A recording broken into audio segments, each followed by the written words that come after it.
Hi guys, today we're going to take a look at chapter 3 in the book world for a level 220 plus monk. We recommend 220 plus due to the Marudri amulet, which gives you 15% fire protection, which is extremely useful here. Although at level 250, you do even better once you get your Cobra Bow or the Moon Spade, and you can see the results here. On level 220, you can do maybe just short of like 3 KK raw. On level 250 plus, you can do about 3.4 KK raw. The profit is great as well. Here we have a pretty low profit at 220 because I was using USPs, which are not necessary. You can just be using great mana potions. And also these analyzers are from before the winter update 2025, where the weekly delivery system was added. Since the weekly deliveries were introduced, there's a lot of items here which are used in those weekly deliveries, and therefore the profit here is a lot higher if you sell those creature products on the market. Nevertheless, an excellent spot that I can very, very highly recommend. Overall tier rating I would give is like an A, maybe even like an A plus. Once you can hunt here, very, very good. Of course, it's not quite as good as like Grim Reapers, but Grim Reapers suffer from being overbooked all the time. So yeah, basically very, very good spot. It's not very difficult in my opinion. I give it about 5 out of 10, and it will take about 4 hours for full bestiary. So requirements, I recommend level 220 plus so that you have that Marudri Bruges. You can even come here at 200 with the destruction weapon, but I don't know, up to you. The quest that you need here is called Between the Lines, and this place can be effectively hunted basically by everybody. Duo is also okay. The respawn should keep up around this level. Duo for recommended movements is all standard. Of course, it's a lot of fire and ice damage here, so you could consider fire and ice imbuement. I don't really think it's necessary as long as you have the Marudri Bruges. There's only 10.8% physical damage here, so physical damage not all that important. Mantra from Monk Gear is actually better here. And weapon type, all three of them are more or less similar. If you come below level 250, I would use the destruction weapon. If you come over 250, I would use the Cobra Bow.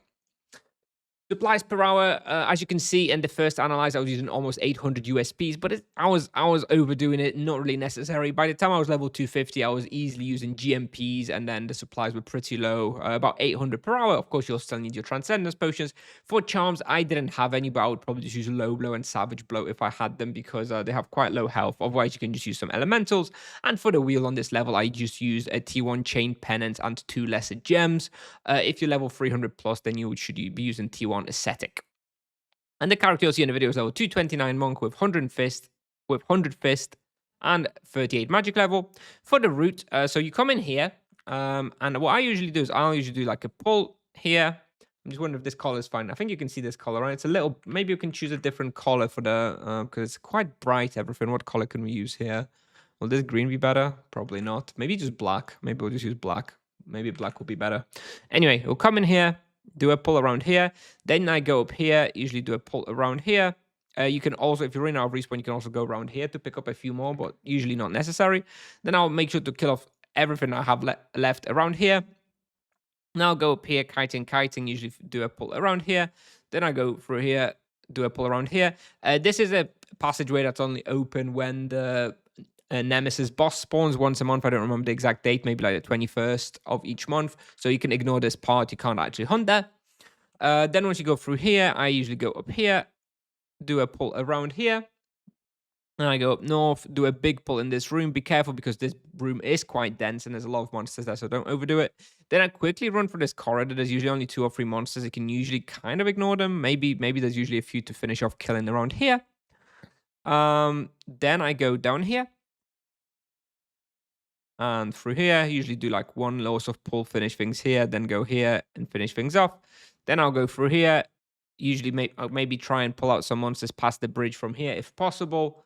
And it also just occurred to me that I think that, yeah, that here we go like this. There we go. Sorry, I got that wrong. I thought it was a passageway here. It's been a while since I hunted here. Anyway, let's go rewind 10 seconds. And yeah, you go do a pull in here, then you go through here, do a pull here, go through, do a big pull around here. Usually have a 1 or 2 monsters coming from past the bridge. And then what you want to do, this is like the so trickiest part, I guess.